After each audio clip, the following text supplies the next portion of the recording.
Hi, I'm Sara. Rena is traveling this week, so I have a guest host, my friend Alex. Hello, I'm Alex, and welcome to Biopic, a podcast story. This is a podcast where we dissect the good, bad, ugly, and absurd of this specific genre of motion picture, the biopic. If you want to learn more about us, our scoring system, and how we choose movies, please check out our special introductory episode, Introduction, Who Are We and What Are We Doing? Sara. What movie are we doing this week? This week, we will be talking about 2024's Better Man. Sara, can you give us the trigger warning? I'd be happy to. This movie contains depictions of a chimp doing a lot of human stuff, along with our typical rock and roll biopic fare of, a parent who thinks their child isn't talented, emotional abuse, drugs and alcohol, sexual content, and a lot of Take That music. And Alex, can you give us the spoiler warning? Spoiler warning, we are going to spoil everything, including possibly the major plot points in works of narrative art having nothing to do with this particular movie. Consider yourself warned. Thank you. So the sources we used in this episode today include Alex, who is my entree into all things Britpop.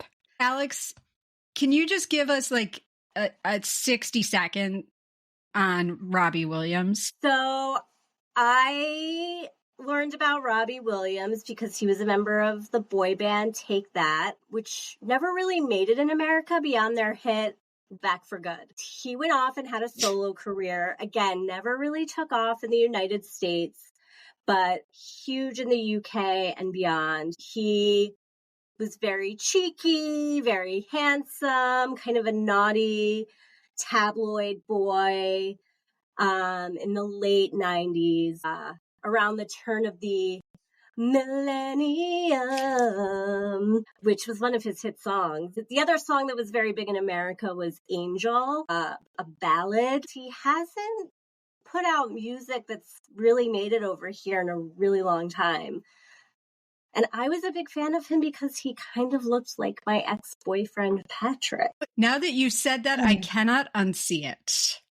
Well, I'm glad I told you that now and not when you started the movie. We'll get to how much Robbie Williams looks like Robbie Williams in this movie in just a moment. Some notes on this film from our friends at Wikipedia.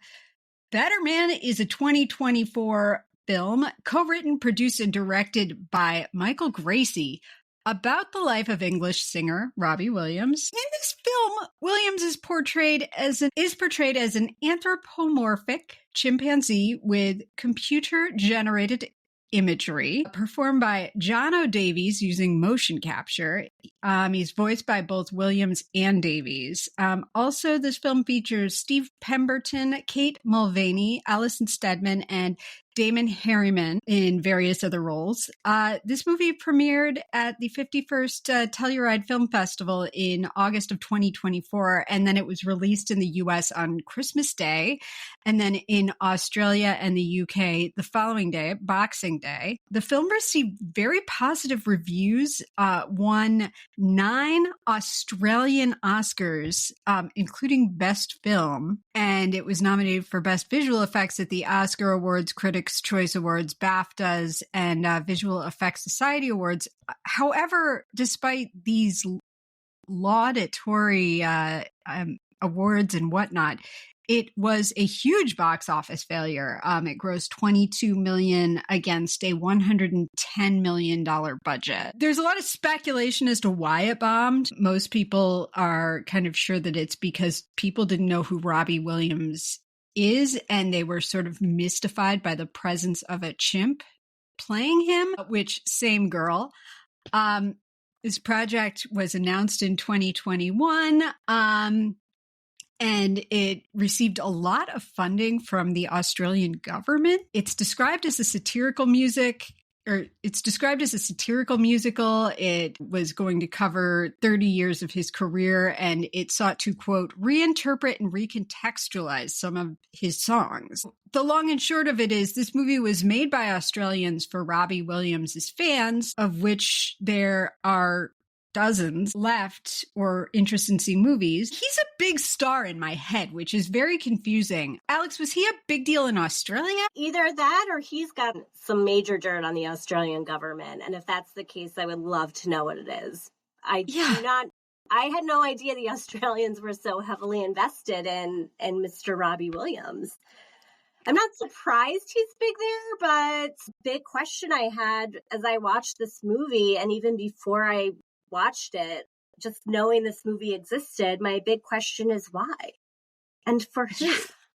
And again, why? And why now? I joke often, and it's because it's true, that I don't do nearly as much work for this show as Rena does in terms of researching stuff. But I did try and poke around the internet to just find an answer to these two fundamental questions. How did this happen and who is this for?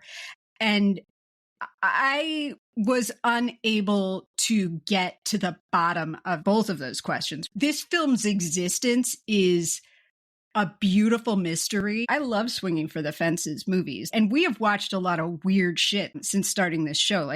We watched Listomania and a lot of other stuff that was weird, some of it terrible and weird, but this is more in that category of movies that I'm it's kind of a miracle that this exists. This is the way I felt about the movie Cats too, where I was enough people said yes to this, and enough people didn't stop it. And because of that, we have it. And when you think about the politic of the film industry and how hard it is to get something made, the idea that this movie somehow squeezed through the chute in its present form. It did require 9 production companies to get made. Yes. But one thing that shocked me when I looked, and I wanted to know how the budget of this movie compared to the best Oscar nominees. This was the second costliest film when you compare this to the Oscar nominees. The only Oscar Best Picture nominee that cost more than this was Dune. Wicked cost less to make than this movie. Now, the cast, other than Robbie Williams, it's not a big name cast. So I'm guessing the CGI sucked up all of the budget for this film. But we'll get into this as we talk about the movie.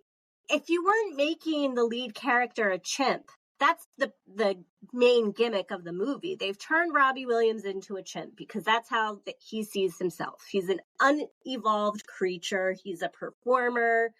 So let's make him a CGI chimp in this movie. That is the gimmick that is supposed to draw us in.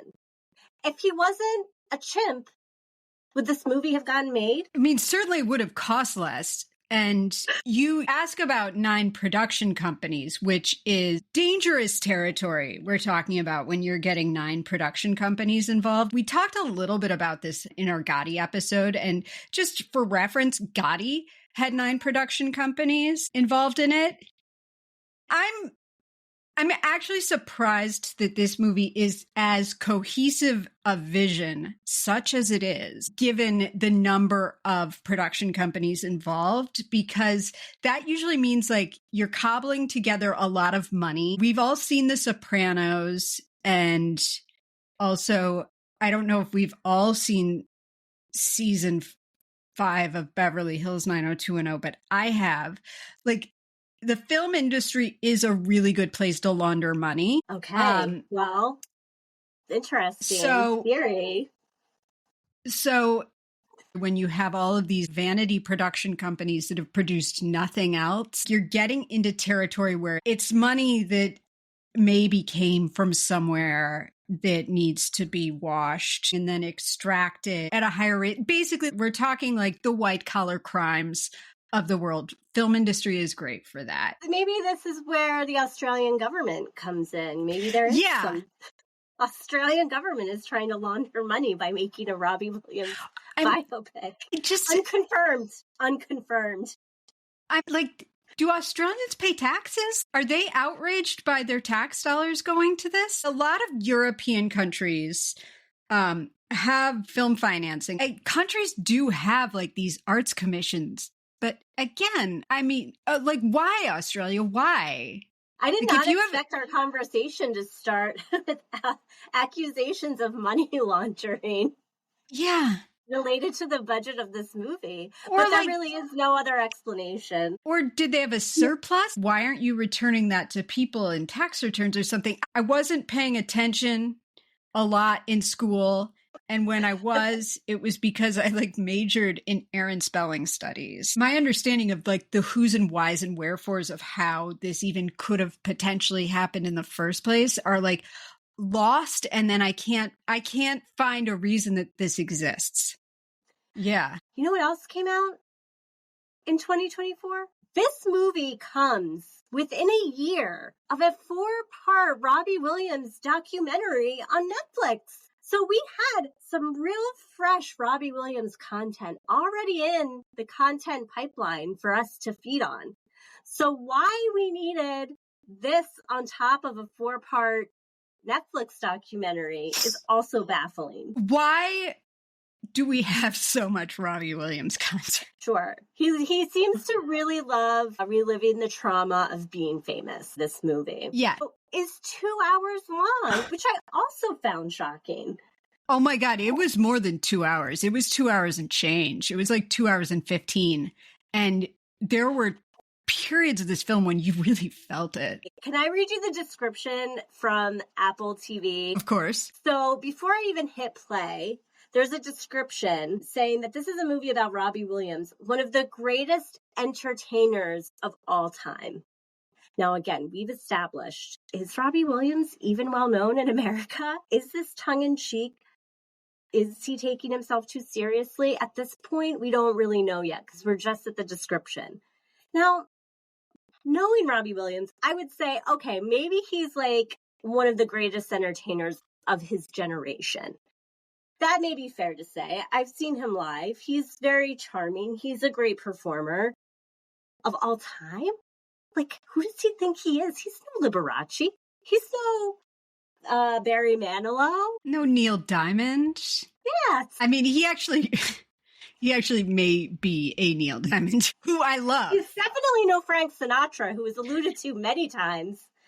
One might say too many times in this movie. Yeah, this movie makes like 3 points, but boy, does it make them hard. Yeah.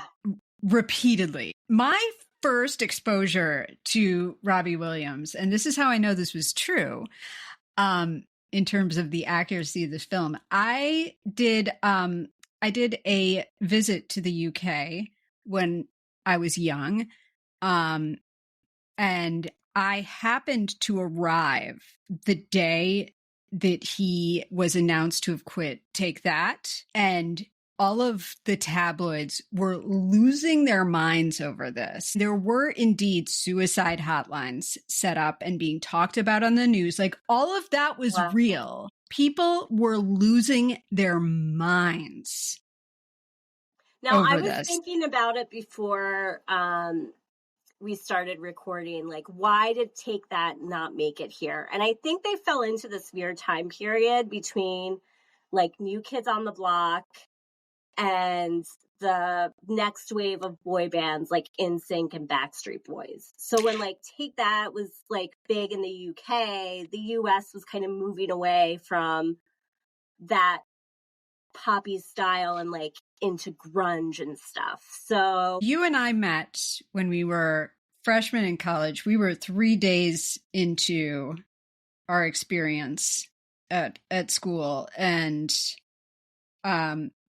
you were like just so cool. You are responsible for me knowing anything about Britpop, and you are not only like my expert on this, you are, I would say, a fully formed expert on these topics. That is how we know each other, and we have known each other since then. It was a bit of an obsession, and still a wonder to me that I had just so much disposable income to spend on CDs, concerts, and British music magazines, which were not cheap. They were like $7 or $8 an issue, and I have crates of them still at my mom's house.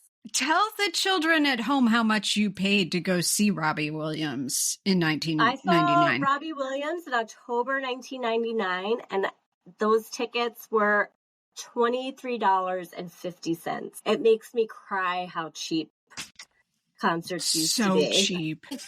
We should probably get started talking about this movie. Yeah, so we open with him as a child, and he is playing footy with his friends.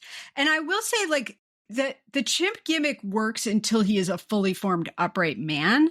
Like, he's kind of adorable, and you see him playing with his friends, and his friends are all mean to him, not because he is a chimp, but because he's bad at football. And we should also say Robbie Williams is giving the voiceover. So Robbie Williams himself is doing a voiceover. So he does explain, like, I am going to show you how I see myself. So we have like a little bit of an idea as to why he is a chimp. But that's really all we hear about it, and no one else acknowledges that he is a CGI generated chimpanzee. That singular notion is a lot to hang all of this on. I feel like there is a world in which this could potentially work if there were more observation about him in this visual, but we get that explanation up front, and that's that. Like, and that's the end of discussing it. And doesn't really draw attention to it again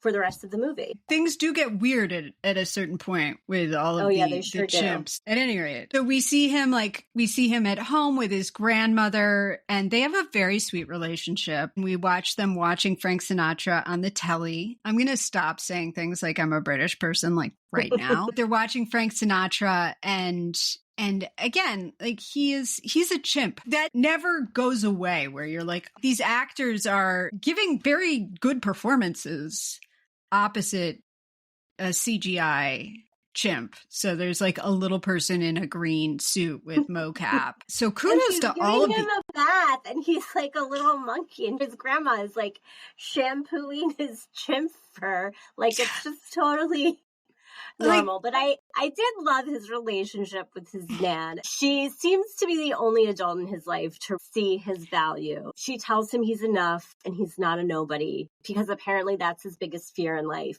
is, I don't want to be a nobody. Compare her to then the father who comes into the next scene, who's a real performer himself. Yeah, his dad's kind of a piece of work, and he definitely fills that role of like the parent who is disappointed in their kid and checked out, which we see that over and over in these movies, and here it is again. You'd think that maybe there's a connection between people who become performers and neglectful parents. I don't know. Certainly they all see it that way.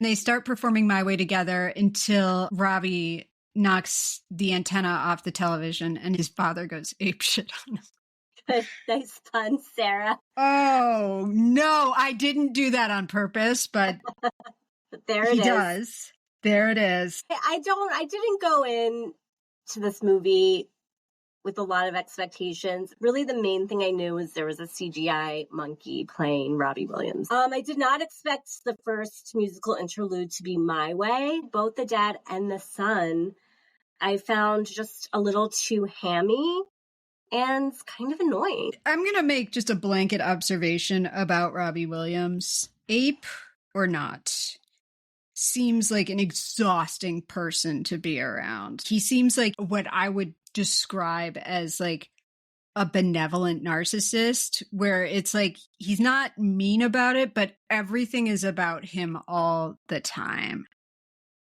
And Look at me. Exhausting. And we're exhausted.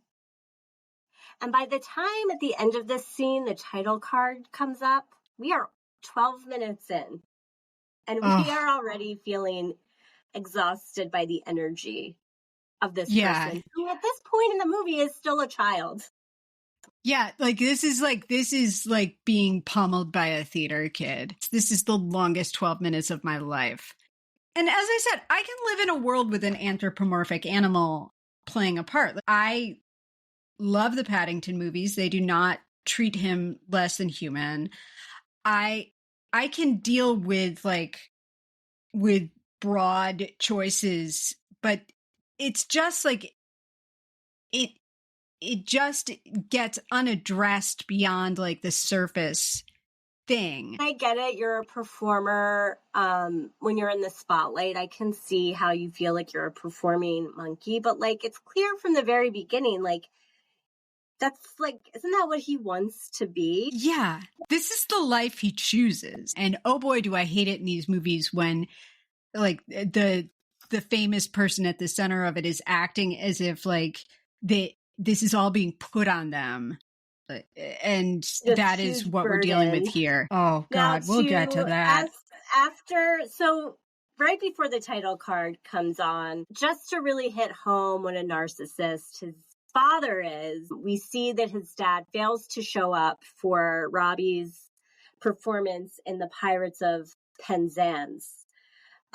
He's actually out performing a comedy set at a pub and then goes on the road with a bunch of football fans and leaves the family behind. But in that performance of Pirates of Penzance, little Robbie has huge stage fright. He's worried he's going to mess it up. And in fact, he does fall onto the stage. And instead of being embarrassed, he turns that moment into a star turn. He is cheeky with the audience and really savoring the rush of approval as everyone stands and applauds for him. But of course, he notices the one person he wants there most of all is not there, and we see the empty chair and poor Robbie, his eyes, his CGI monkey eyes tear up.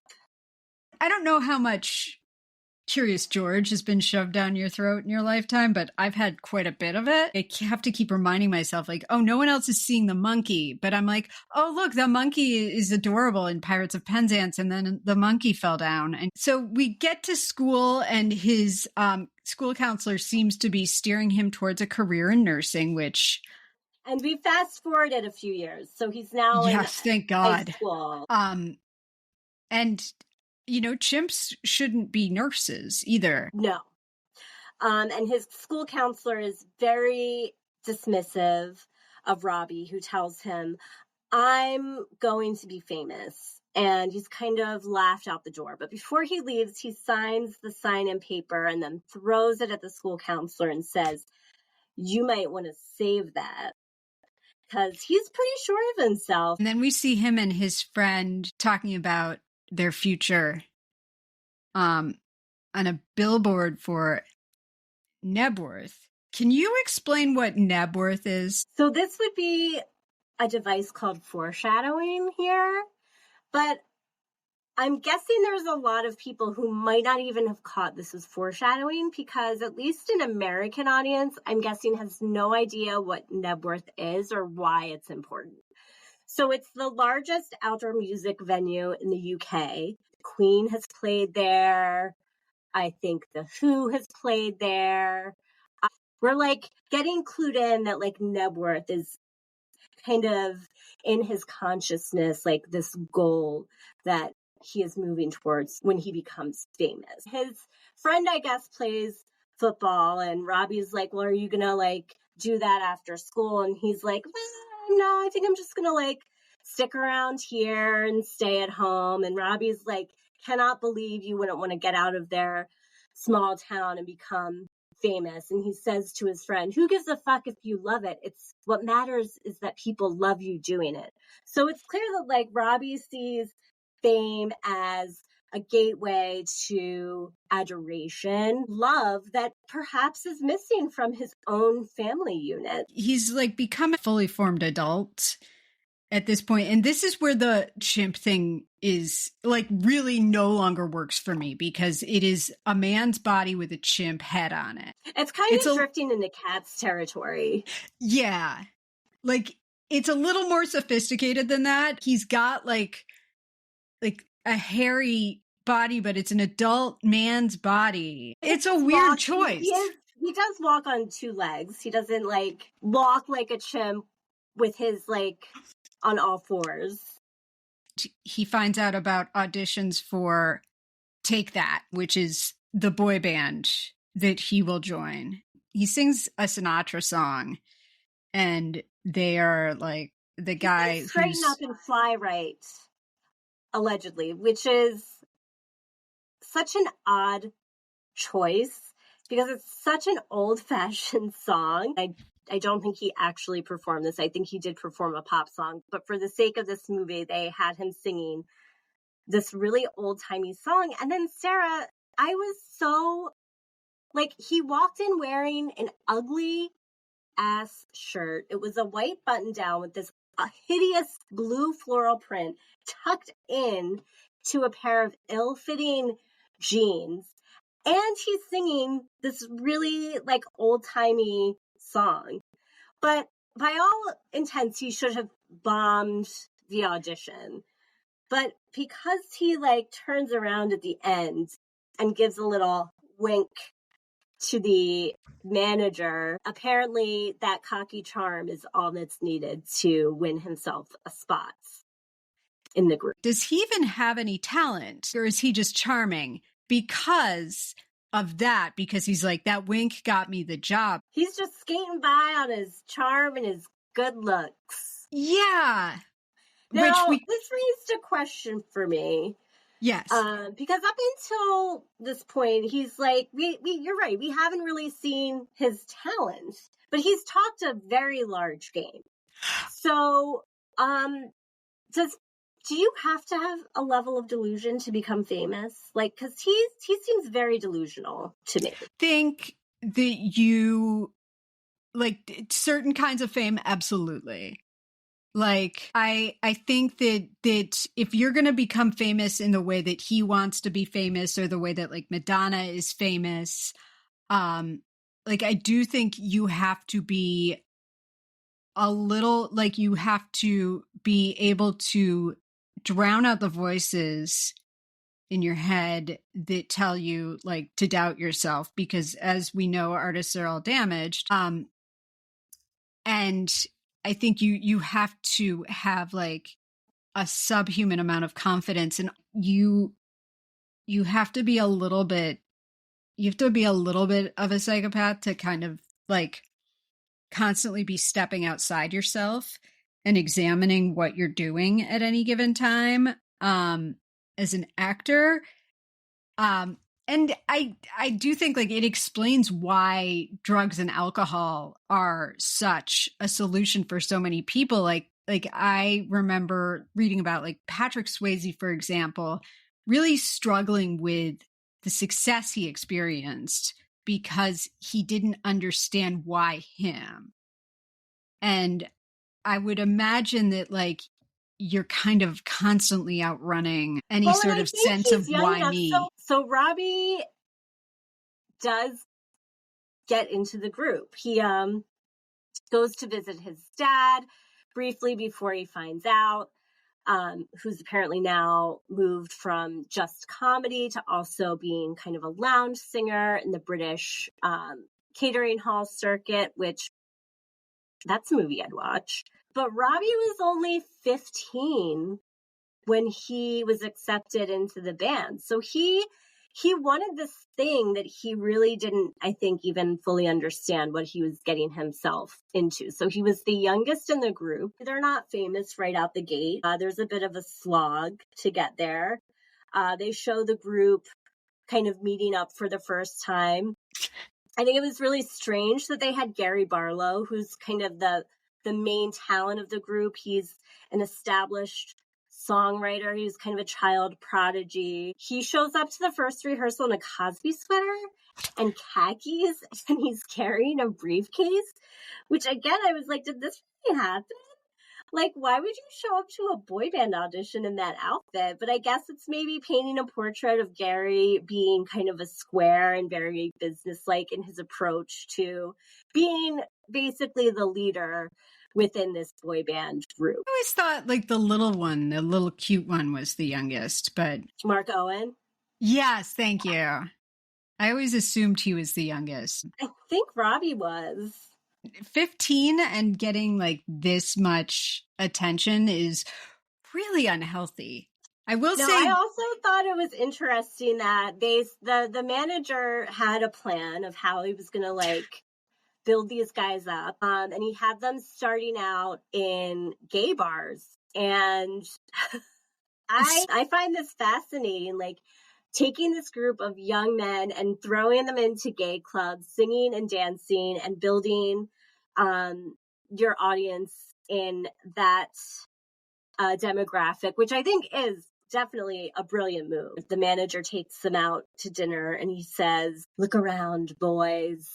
In 5 years, we're all going to hate each other, but we'll be fucking rich." So right now, you know, the drivers of fame are money, love, lack of other career opportunity, and delusion.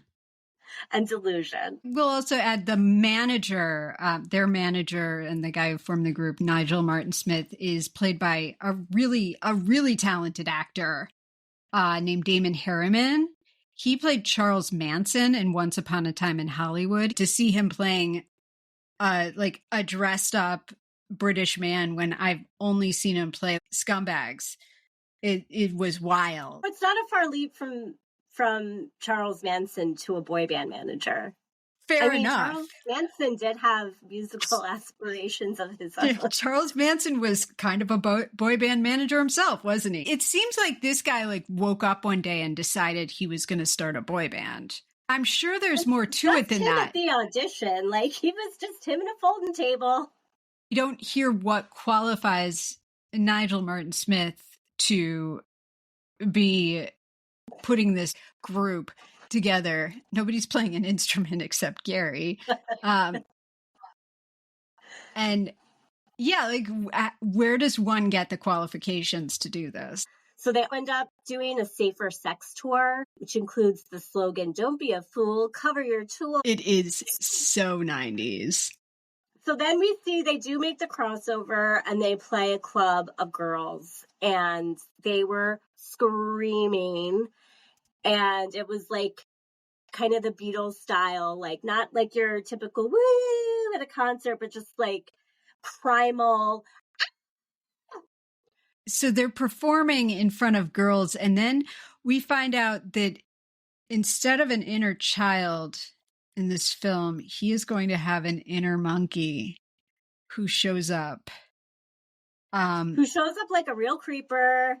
He looks out into the audience and this steely-eyed chimp is glaring at him from the audience. And it kind of sends him into like a panic and kind of is very distracting for him when he's performing, as it would be. I mean, if I looked out and I saw a murderous chimp gazing at me from the crowd, it would be terrifying. Obviously, you know, I assume it's part of his imagination and not real. We see him hook up with a girl and we see something I didn't think I was going to ever see, which is we watch a woman give a blowjob to a chimp. In the open at a club where they have just performed and they're, I guess, you know, partying backstage and there's a bunch of people standing around and him and this girl are off in a corner and she's going down on him. And then he looks across the room and he sees his manager and he knows that like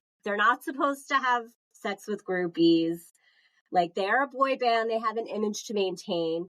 So he kind of shoves the woman off and then he finishes off himself while he's looking at across the room at his manager. All in all, a very creepy scene. And yes, did not expect to see the CGI chimp engaging in any type of sexual intercourse during this movie. I think this may be the only, like, the most graphic sex act that we see, thankfully. Just want to add here, the last 2 minutes of this conversation are completely real. They are not a fever dream. It they is not a happened hallucination. in this movie. Like, who is this for? How did this happen? I assume that Robbie Williams had some sort of creative control over this project. He thought, yeah, this is a good idea for my career, which is still going. He's still alive. He still has a career, and he signed off on all of this. No one said maybe we don't have that scene in this movie. Now, we go from there to one of the more delightful scenes in the movie. So that image does get rinsed out of our head a bit because they go into rock DJ. Now, obviously, it's a Robbie Williams biopic, so I get the songs are going to be his songs. It is a little weird that for the Take That portion, we're going into a song from, I think, his third album, but it's a very fun number that kind of takes you through Take That's rise to fame. They kind of fast forward up the trajectory of fame, and they use that number to like cycle through their various looks and costumes. It's like probably the most fun musical number in the whole movie. I did have a question during this song. Is this camp? Am I taking this too seriously? Is this movie taking itself too seriously? Is it supposed to be funnier than I'm reading it as I'm watching it? We've seen movies that are satires of the music industry, and this isn't that. The only thing heightened about this film is the fact that we're watching our lead character be played by a chimp. There's a dance number featuring an abortion scene in this movie. That to me isn't satire. It's not funny. It's never been funny. Certainly not in 2024. I don't think it achieves its stated mission as satire. I do think like there's a lot of elements of this that are over the top, but it doesn't feel like it's broad enough to, you know, like there's not enough laughable elements, and it wears its heart on its sleeve too much. Yeah. I think that's what it is. I didn't really laugh a lot during this movie. No.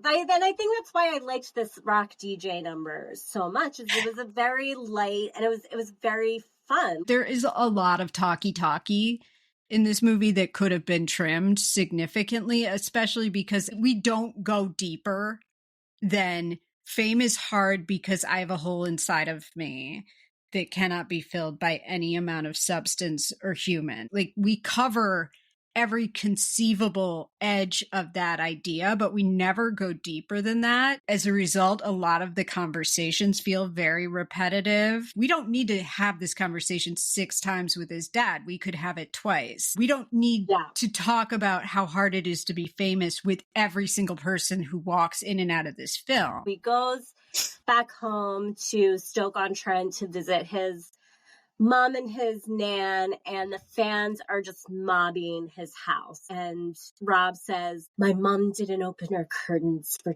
10 years because they don't like all the attention, but he opens the curtains. He's hamming it up for the ladies outside. And he's really enjoying the fame and everything that comes with it. But we can see it's starting to make people in his orbit kind of uncomfortable. I think they're starting to see a change in him. And he's really starting to go down that slope of drugs and alcohol and women and all the, you know, cliched trappings of fame. Question for you here, and I've been thinking a lot about this a lot because of like the kerfuffle over Jojo Siwa and Mickey Rourke on Celebrity Big Brother. Yeah, that's a sentence I just said here in the year of our Lord 2025. It seems like in some ways like the decline from superstardom in the UK is way more tawdry than it is in the US. Do you have any thoughts on that? The whole famous versus infamous, and like, doesn't matter because you're still in the papers and getting attention. It's like a very strange symbiotic relationship. I think more so than we have now, especially because like whatever tabloid culture we had, I think has really disappeared, you know, from its heyday of Us Weekly and Star Magazine and, you know, all the paparazzi filled rags that, of course, we used to read. That culture, I think, does still exist in the UK. People have a lot of control over their images here. We see that he's becoming a huge dick, too. His singing voice is getting shot. This was the second point where I was like, wait, is he actually not talented? Because like they're trying to work through his singing voice, which is getting destroyed because of his drug use. We see a chimp do cocaine. This seems to be a breaking point for them. Like, it's now his substance use, his wild ways are starting to like really bleed into the like affecting the rest of the group and potentially jeopardizing their success. They decide to stage an intervention at Gary Barlow's country estate. Robbie is sitting in a swing while they are talking to him, which I do believe that could have happened in real life. And they tell him basically like, clean up your act, or like we're gonna see how this can go as a 4-piece. Like, yeah, we've had enough. And he takes it pretty calmly. He does steal a watermelon on the way out, which was very weird, like kind of a throwback to Dirty Dancing. That's, I guess, it as far as the Take That chapter. Yep. Take That is done until the end of the movie. Then he drives his car off a bridge into water. This is just like a metaphor about how hard fame is. The movie has these like artsy fartsy moments that like aren't on their own terrible, but it's just like, I think the cohesiveness of this all fitting together, it just like, again, like you go from a real campy scene and then you go to like this more serious scene of like someone kind of breaking down and, you know, being thrown out on their own, and this question of like everything he's worked so hard for, like, where does it go from here? Very self-serious. Yes, but it is an elegant way to explain the feelings and to show us rather than tell us. So I will give them credit for that. But these are rare cases where it shows and doesn't tell, because there are other scenes, you know, coming up where, again, they will keep hitting us over the head with this fame isn't everything it's cracked up to be. Speeches and monologues. Yeah. Then we're on a boat and we're partying and we're meeting a girl who turns out to be Nicole Appleton. Can you tell us who Nicole Appleton is? So it's a masquerade party, which is why he doesn't realize it at first. And they both have masks on. Perhaps it's a metaphor. And he's telling this woman, oh, it's so hard being famous, and now I'm on my own. And then she takes her mask off, and it's Nicole Appleton from All Saints, which is a band, again, another British band. It's a girl group, like a subpar Spice Girls. They never really made it big over here either. It was fronted by two sisters, Nicole, and I don't even remember her sister's name. Nicole was with Robbie. She went on to be with, spoiler alert, Liam Gallagher. They were actually married. And her sister was also with a man named Liam from The Prodigy. So they really got around the 90s Britpop scene. So in my mind, they're more famous for the men they slept with than their music. And call me misogynist, but that's my truth. Listen, I'm not going to disagree with your truth there. I know who they are because she had a baby with Liam Gallagher. That was all to come later. Because for now, Nicole has found herself with Robbie Williams, and they have a Fred and Ginger style CGI dance number on a boat. And again, just one of those scenes where you're like, she is falling in love with a CGI chimp. We see like this whirlwind romance unfold in a montage, including information that I didn't know, which is she gets pregnant in their relationship and her manager forces her to get an abortion. I did not know that either. That was very sad and really shows the stranglehold that management had over them. Robbie kind of makes it about him. Mm-hmm. Typical man. He's real moody and sad about it, and also feeling insecure because their group is really taking off. At this point, I don't know that we've really seen his solo career go anywhere. Like, the focus at this point is really like on their meeting and courtship. He's still famous, but you know, we haven't seen his venture into solo music at this point. So Never Ever becomes a hit single, and they go out to celebrate, and they're at a club, and Oasis happens to be there as well. I'm guessing they condensed some events into one scene. Why don't you talk a little bit about who Oasis is? They were a British band that for sure made it over in the United States. They kind of really launched Britpop as a thing here in the US on the strength of Live Forever. Wonderwall really like blew them up here. Don't Look Back in Anger. They had videos on MTV. They had a Unplugged, which Liam missed and Noel had to fill in. There were two fighting brothers at the lead of this band, Noel and Liam Gallagher. And so that got them a lot of attention because they were these two fighting brothers.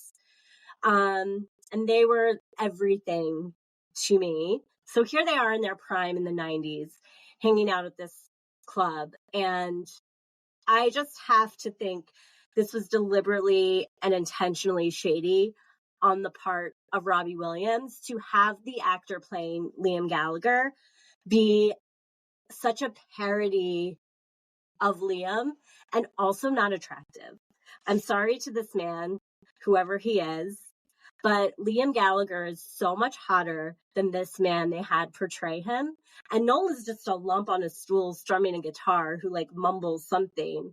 But Robbie clearly is intrigued by them, and he knows how famous they are. So he's like getting pulled away from Nicole and like getting pulled into the Oasis orbit. All I can focus on is just how terrible this casting is. And I also think it's funny that in this movie, the way this movie is telling the story, Robbie left Nicole for Liam before Nicole left Robbie for Liam. Liam insults Robbie, but invites him to come out with them, smashes a glass and storms out of the room.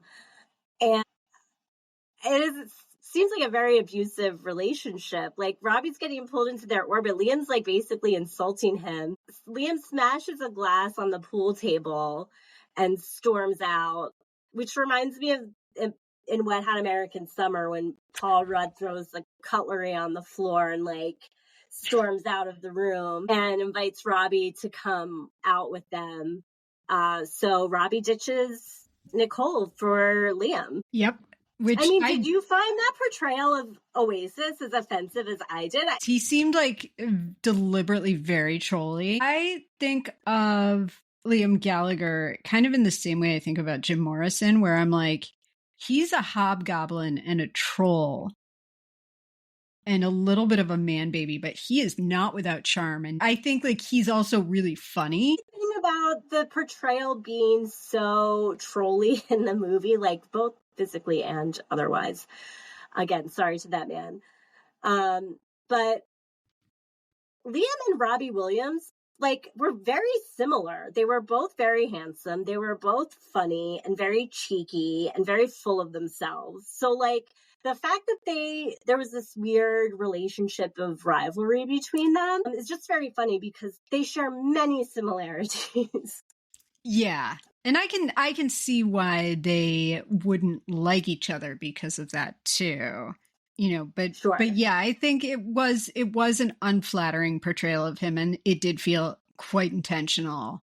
You know, I also would imagine that it would be unpleasant to be a competitor to Liam Gallagher and be in his orbit in 1996.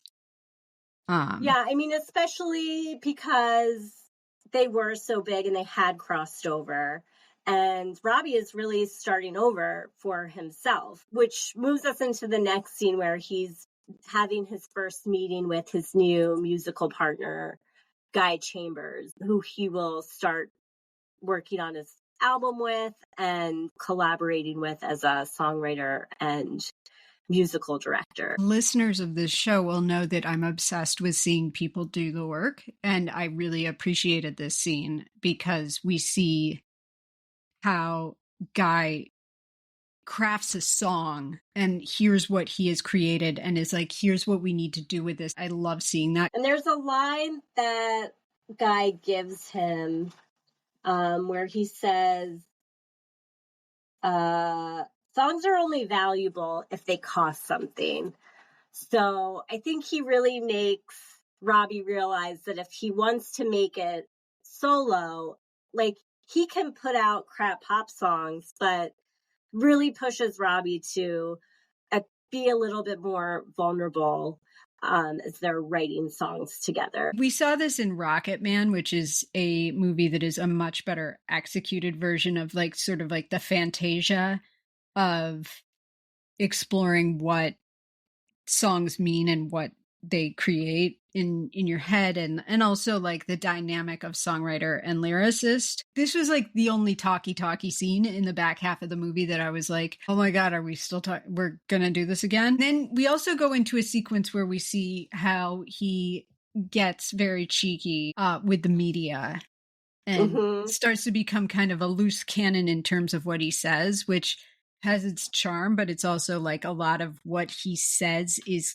at the expense of other people in his life. He mentions, I'm curious as to whether this is true or not. Did he actually hook up with 4 out of 5 of the Spice Girls? So, I don't know the truth of 4 out of 5, but what I do think is interesting that I learned from the documentary, which I binged the other day, all 4 hours, he did date Jerry Halliwell after he dated Nicole Appleton. They do not cover that in this movie. But I thought that was really interesting because, like, again, dating someone with an equal level of fame, I guess it says something about her relationships compared to Nicole's and the impact on his life that it was left out. I mean, you can only cram so much into 2 hours. But he did date Jerry Halliwell. I don't know about the other 4. It seems like if I may speculate, that the British music scene of the mid to late 90s was like a plate of worms. In terms of like everybody just kind of got with everybody else at some point in some way. Yeah, very much. Very that energy. Everybody like dated like 4th graders, except they were all doing cocaine, and yeah, like just like they went out for 2 weeks and then he broke up to go date like Baby Spice or whatever. This was interesting to see all of the things he did say to the media. And I mean, it's charming. It is really like, I get why people loved him. They did have another, as they're doing this montage of him getting solo famous, another, I think, offensive casting. They had like a brief flash of him performing at the Brit Awards with Tom Jones, and not great casting there either. And you would think for a $110 million budget, you could afford some better lookalikes or even CGI Tom Jones. Living Tom Jones would have done that job for you. Probably. Is he still alive? Yeah. He's still alive. Yeah, he totally would do that job. Yeah, he's CGI him younger. They did it in The Irishman.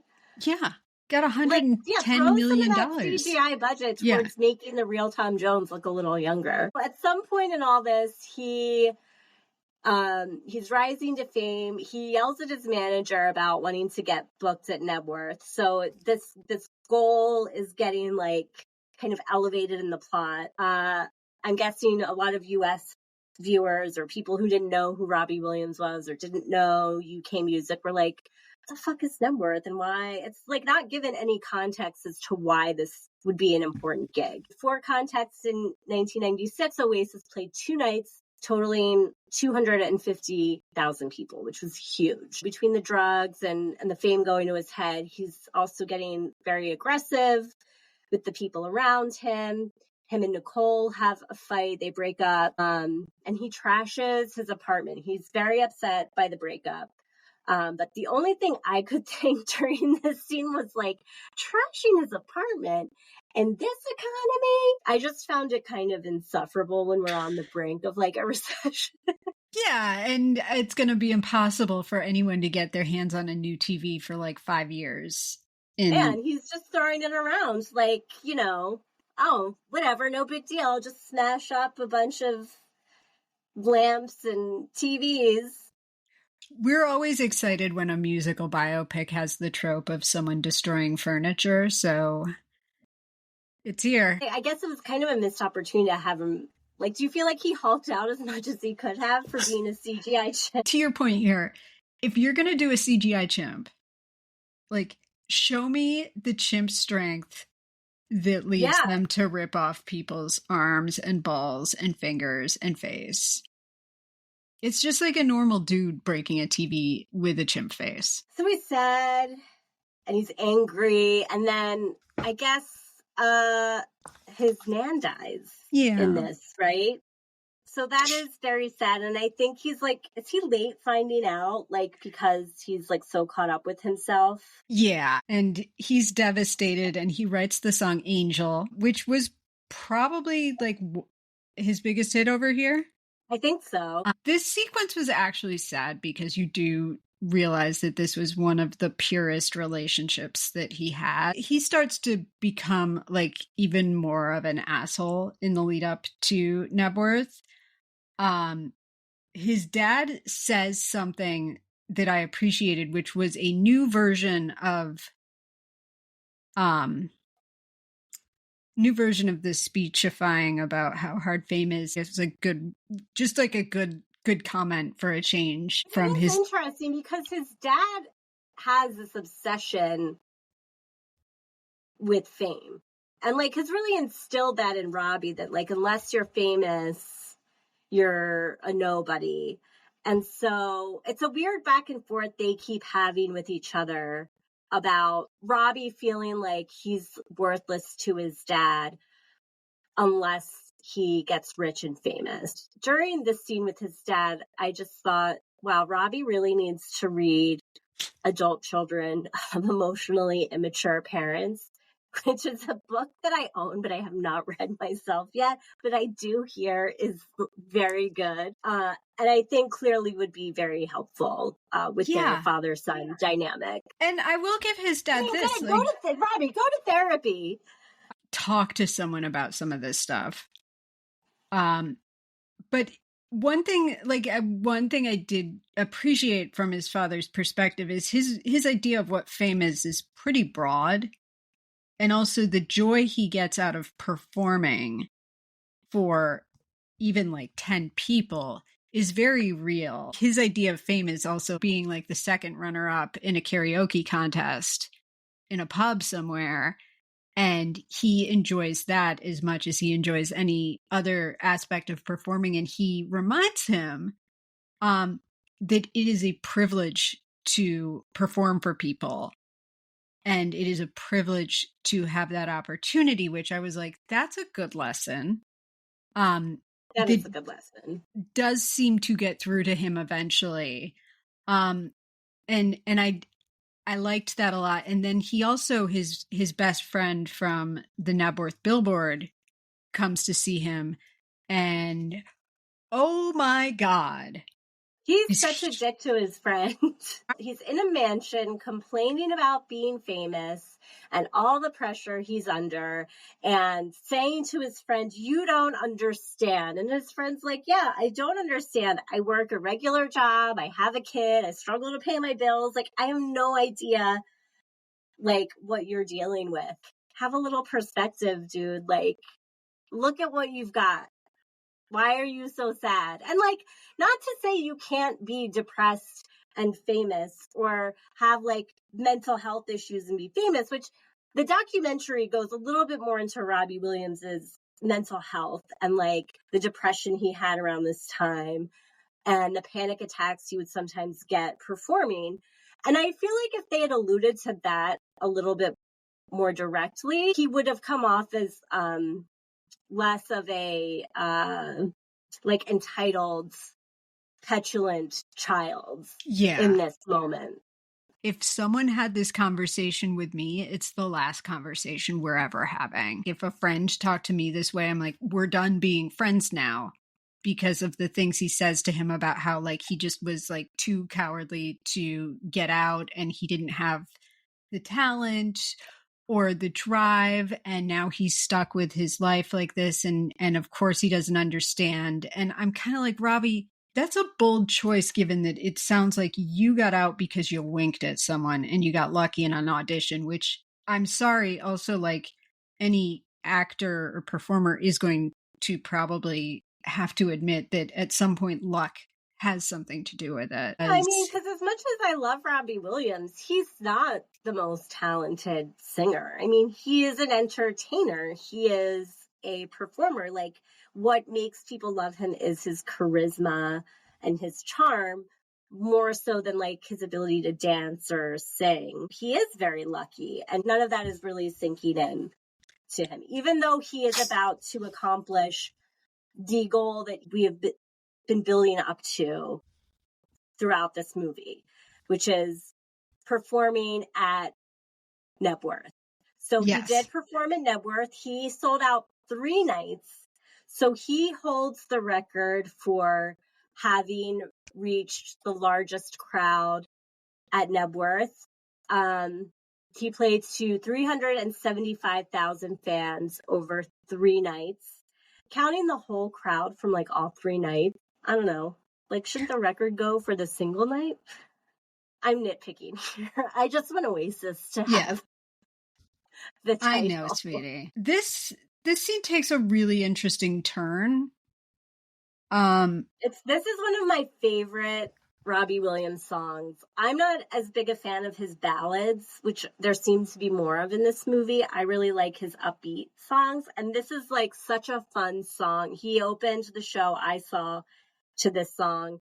I mean, this is like the Robbie Williams ethos. It's let me entertain you, and it's bombastic, and it's a fun song, and he's lowered down onto the stage, like he's hanging in a cross formation.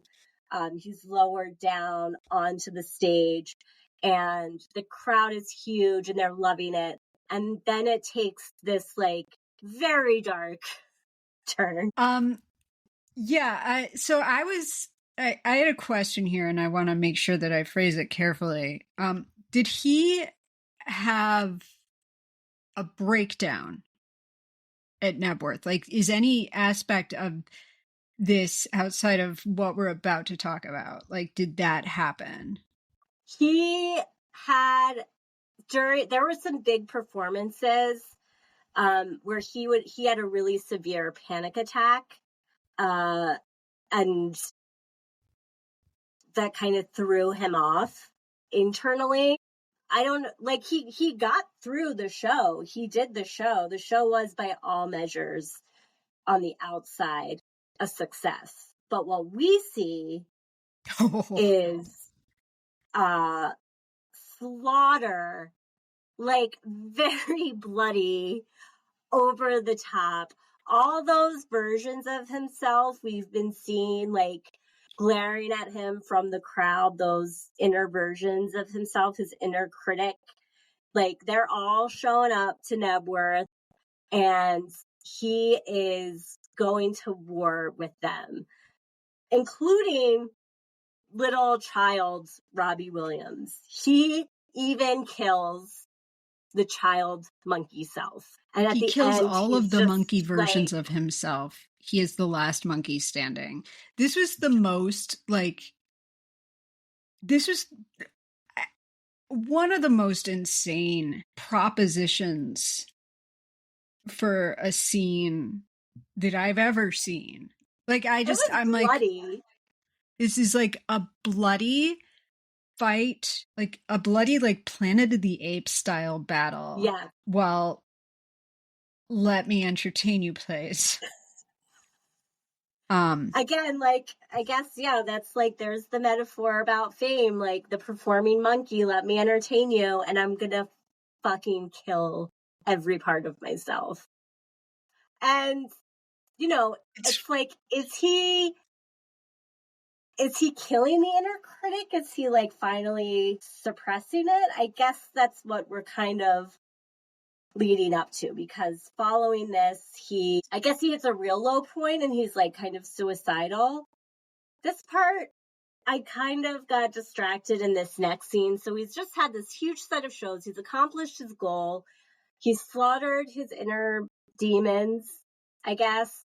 And then he's like outside standing on ice. And I was just very distracted by the fact that the scene looked like a Thomas Kincaid painting. So I think I kind of like blanked out because I was so focused on the CGI like background that all of a sudden after that he's like landed himself into rehab. Yeah. And like we've seen a lot of weird stuff, and nowhere have we seen anyone slaughter their inner child who is a monkey. So I'm not sure what the math isn't mathing for me. It's a very abrupt turn. Yeah.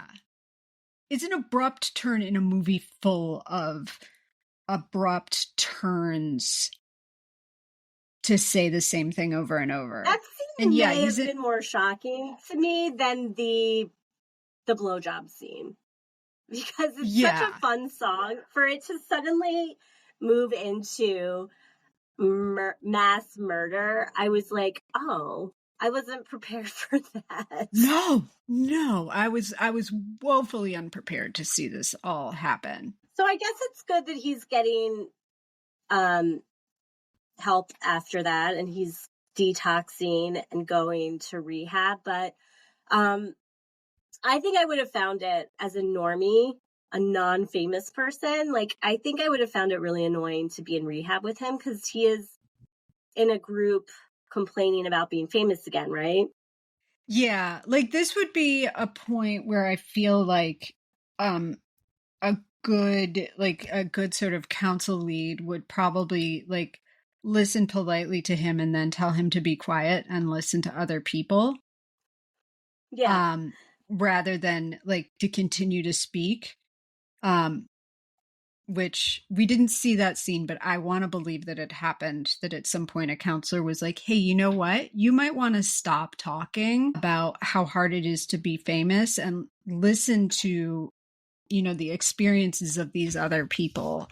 I have a Robbie question, and maybe you know this from watching 4 hours of documentary on him. Is he still clean and sober, or like, yeah, he did go back to, so he broke up with his songwriter partner, Guy, eventually, and kind of goes to America because he realizes that he's not as known there, and just tries to kind of get away from all the paparazzi and the press attention in the UK, because his fame starts to take a downturn where like instead of being on his side, like the press really turns against him and they're making fun of him a lot. So he like started using pills and getting into drugs again. And then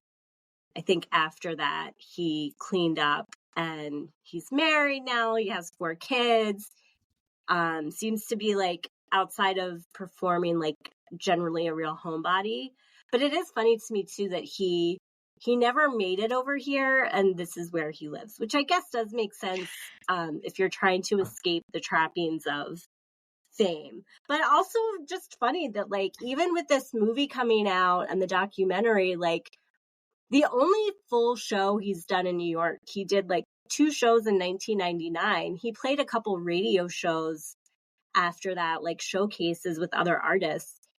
He's never like tried again to like get a foothold over here. Even when it came to the promotion of this movie, because I think there could be a market for him. I mean, Kylie Minogue for years, like, never really took off here until Padam Padam last year is like when she really exploded, and she just sold out 2 nights at MSG, which was amazing, by the way.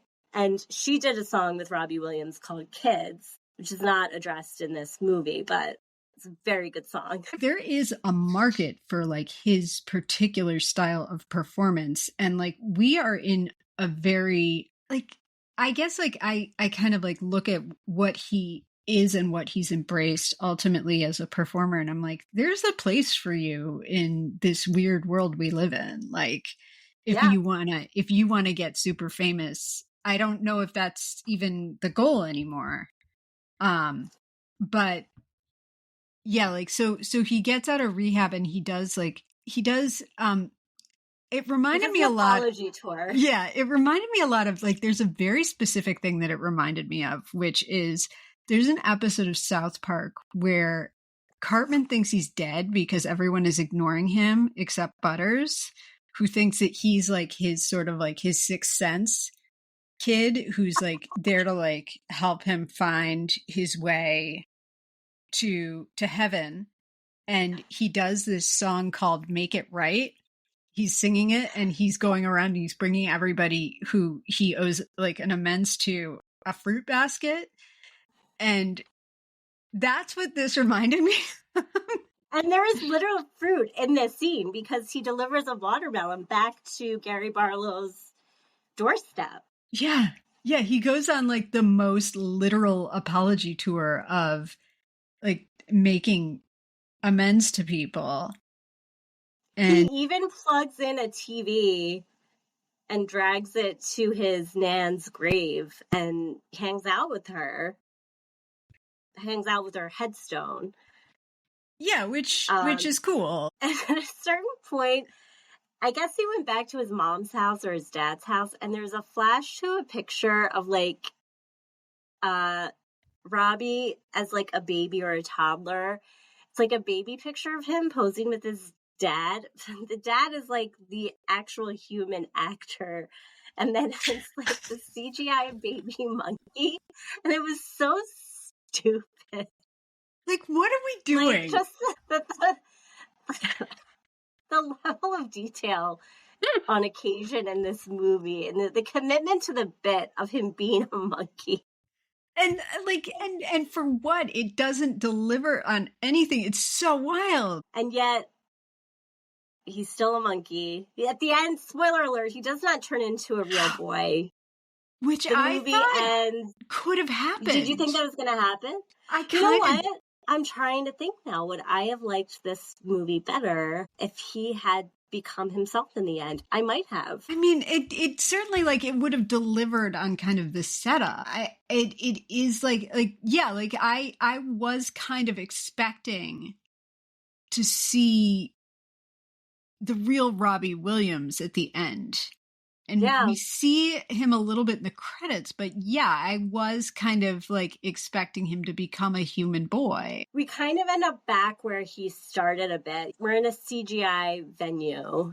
And I really like, there seems to be a back and forth in this movie with like real settings or actual settings and like CGI settings. And like, I don't know, just commit to one or the other in my mind. But this was a very CGI feeling scene to me. He's doing a solo cabaret show. And he brings his dad up to perform. So we've really come full circle back to the beginning of him performing with his dad. And they have a moment on the stage. And did you write down what his dad actually said to him? I don't remember what he actually said. I did not write it down. I don't know if he said, like, I'm proud of you or what. But the question I had was, did his dad change at the end of the movie? Because, like, the dad seems really focused on fame and, like, pushing Robbie to become famous. Or did Robbie just accept his dad for who he was? Or did Robbie come to an acceptance or a level of comfort with fame and realize that, hey, it's actually not so bad being rich and famous? Or was he sticking it to his dad by bringing him up on stage and kind of rubbing it in his dad's face? Like, look at me, I'm more famous than you are. Took it as him like coming to terms with it. And also, I think, like, I don't know if the movie is this sophisticated, but also maybe it is like him seeing his dad for who he is, and also realizing that maybe his dad wasn't 100% wrong. Like, because I think that he, like, I took it as like a reconciliation of sort of like the idea of who his dad was supposed to be to him, but also, you know, I also would think too that, like, I feel like his dad was who he was consistently through the movie, and probably, like, I mean, you know, he's here, we can't do anything about this, but probably like should not have become a father, should have just gone out and done what he wanted to do. And you know, and I think like he loved that, and maybe it was just kind of like an acceptance of like, oh, he can't, like, you know, like there's a thing in therapeutic language of like, you can't get oranges at the hardware store. Like, you can't change your parents for who they are. You can't, like, they, you know, like, your parents are more than likely in most cases doing the best that they can, and no person can give you everything you need. And maybe it was kind of like an acceptance of sort of like a sort of like a closure of like that open wound of like realizing like, oh, I can't get these things that I want from my dad, but I can love him on my own terms, and he can love me on his own terms. And maybe there's some things I can learn from him about the value of treating your audience with respect. And yeah, that was pretty much like what I took it as. Like, it is like he was just kind of like, you know what? I want my dad to come up here and perform with me because he's going to love it. And they did My Way. Yeah.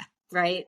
So that's his selves are in the audience. And they're still kind of glaring, but like they're not looking like they're going to attack him. Like, I guess he's come to peace with all these inner versions of himself.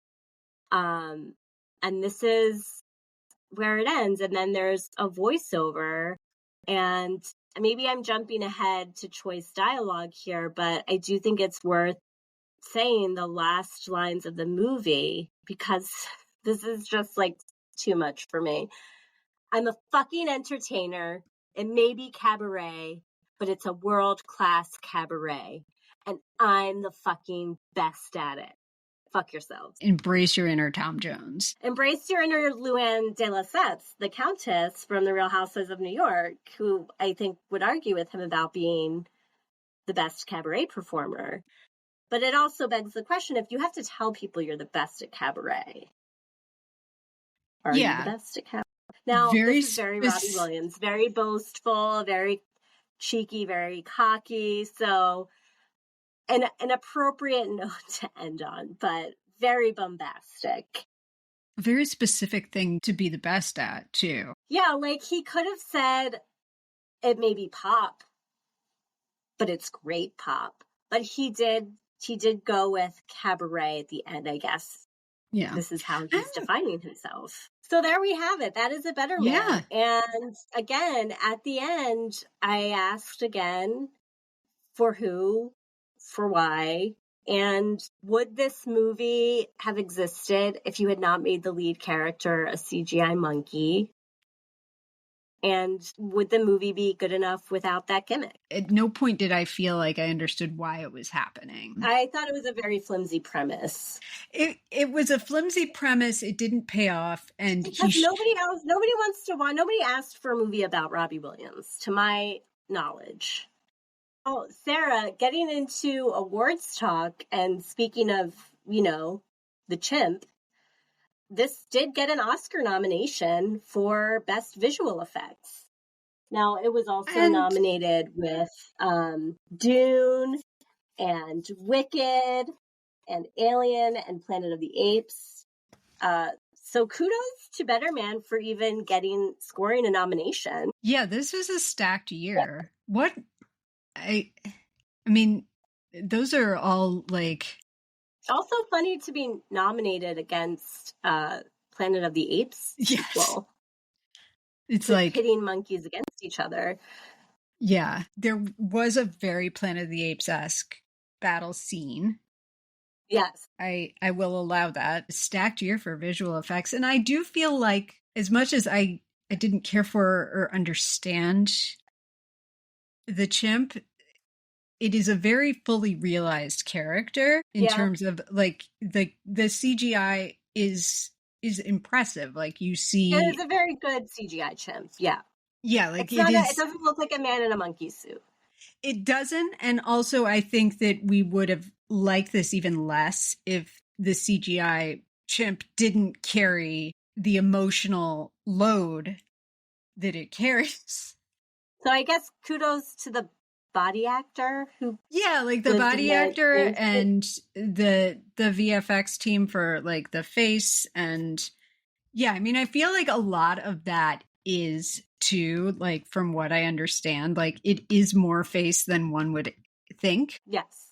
And we'll get to this a little bit in the scoring, but as far as outward appearances and makeup and hair, I do love that the CGI monkey did resemble Robbie Williams in its facial features, and the hairstyles tracked with Robbie Williams' hairstyles at the time. Yeah. I did like that they gave the CGI monkey Robbie Williams real hairstyles.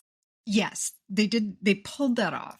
There's the shaved head, the bleached blondes, oh my the God. little like spiky spikes. Bleach blonde chimp. There were some scenes that jumped out. I'm thinking again of the Rock DJ number. But the monkey is really like the centerpiece of the entire movie. Like the entire movie is resting on CGI monkey. It doesn't deliver any of that. Should we? Yeah. Should we score this? Do you have any choice dialogue? I do think it's worth flagging. In addition to the last few words of the film, at the beginning, he tells us, "My DNA is cabaret. I came out of the womb with jazz hands," which was very painful for my mother. I liked the line, "No one buys a ticket to hear your problems." That's a good one. He unfortunately didn't write down what his dad said about performing, but I thought I took that to heart and thought that was a really good reminder about how it's a privilege to have an audience. All right, let's get into the scoring. So, Sara, can you give our listeners a quick refresher about how you and Rena score movies? We rate movies on a scale of 1 to 10 across 10 areas that we find to be subjectively and or objectively important to most films, but specially tailored to issues specific to biopics. If you want more details on how we score movies, please scroll down our webpage at biopicapodcaststory.podbean.com. You'll also find a record of our scores for past episodes there. And with that out of the way, let's score this thing. So you go first. For outward appearances, makeup, and hair, I gave it a 7. I did feel like they really captured the look and feel of everyone around the chimp. Like in terms of, like, Nicole Appleton had those chunky highlights. They captured the tragic trends of the late 90s really nicely and really accurately. So I dug it. I gave it a 5. I thought it was serviceable with the makeup and the hair. I really did like that the monkey had his hair. But I think it was so much about the monkey that I think sometimes the other characters just like fell into the background a bit for me. For acting and casting, I gave it a 6. I think that the acting was really good for the most part. I don't know how many different ways I can ding it for putting a chimp in the lead role. I don't know if I'm judging that fairly, but I was like, you know what? Putting a chimp in the lead role makes me not like the acting and casting as much. So I would agree. And again, I think a lot of money was invested into the CGI monkey and that took up a large part of the budget. The actors were serviceable. I did only give it a 3, and I think part of me was just really taking it out for the casting of Liam Gallagher. Passage of Time, I gave it a 4. I didn't know where I was or when I was. I gave it a 6. We were in the 90s for the most part, I guess. It was, other than kind of a vague sense of the 90s, early aughts. Like, I didn't know how much time was passing or how much time it was like between Knebworth and the concert at the end. They really didn't give us a good sense of exactly how fast the trajectory was moving. No. Costuming, I gave it a 7. I, again, thought like they really nailed the look and feel of the late 90s and of the Britpop era. I went with 5. It was serviceable. Cool.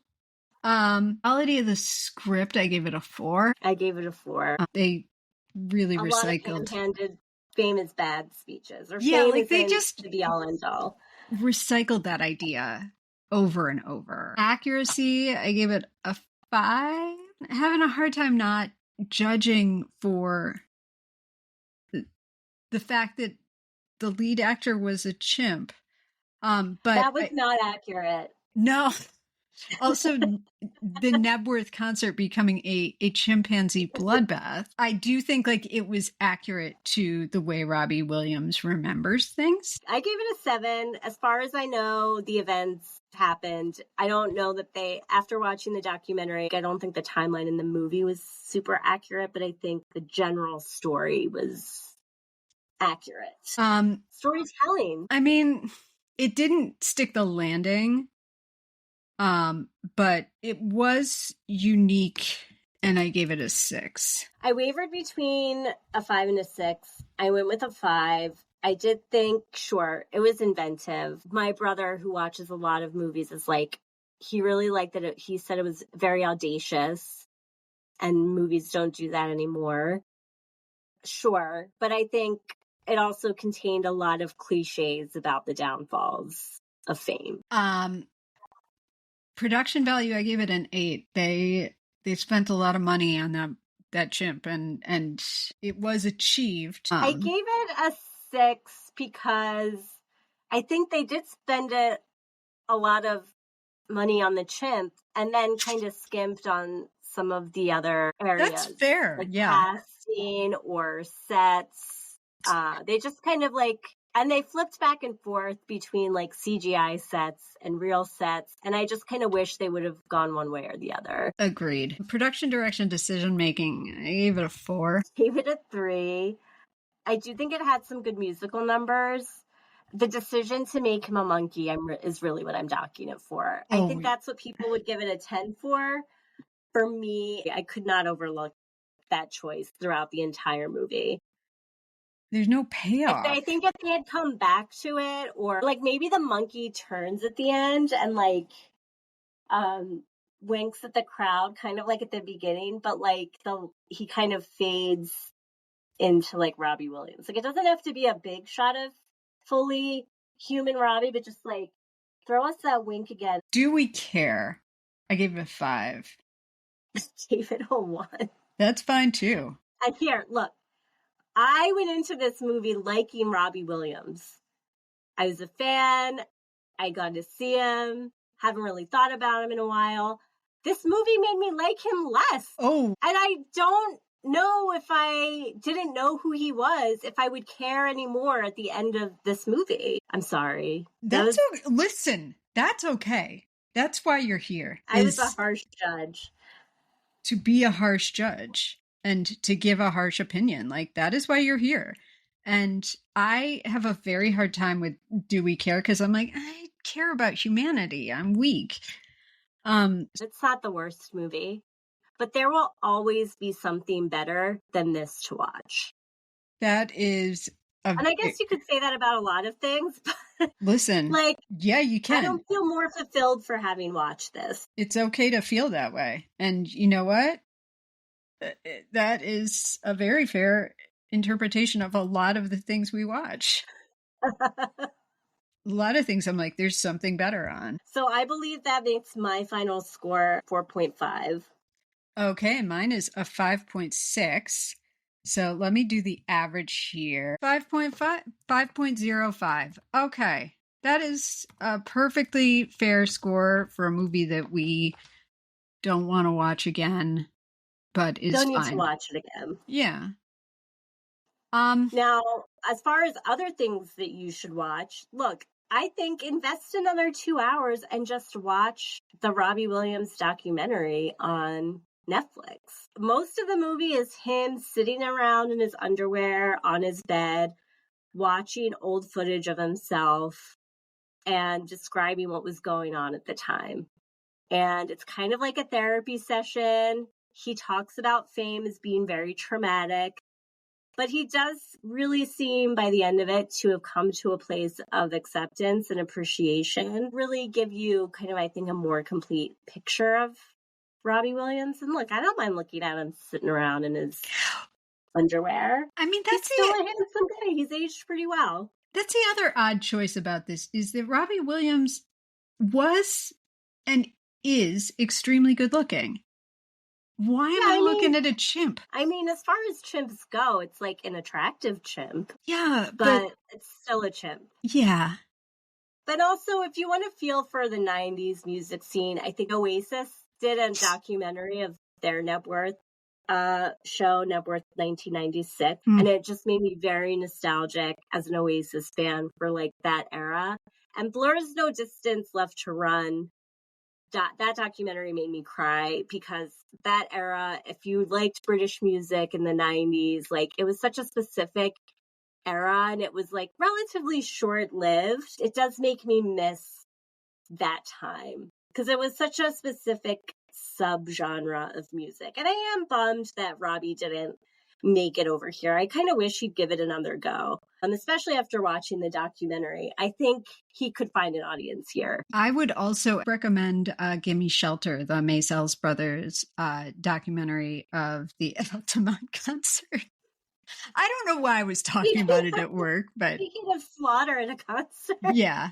You want to see some slaughter at a concert. You want to see some complicated British dudes. But that's a really good movie about another era of British rock and roll and pop music. You know what? Also go on YouTube and watch some Robbie Williams music videos. Like I watched a couple, like Millennium.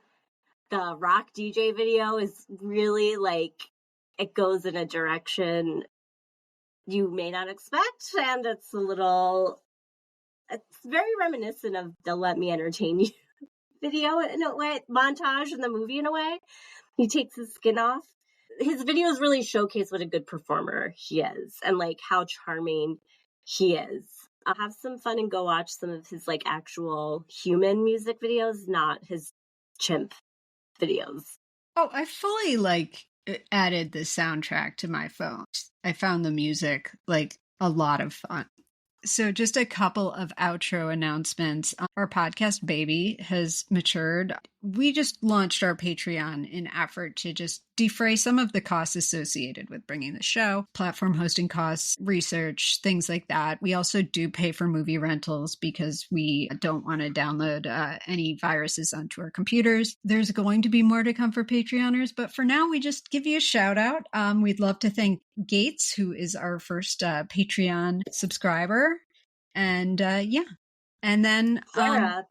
Alex, I just want to thank you so much for joining me this evening on this. And we'll just close out with, if you like the show, leave us a 5-star rating and subscribe to us on iTunes, Spotify, or wherever you get your podcasts, and tell your friends, and better yet, plural friends, and share us on social media. We hear it all helps. You can follow us on Threads, Blue Sky, and Instagram, where we have visual aids for our episodes. Our Instagram handle is @Biopic Podcast Story.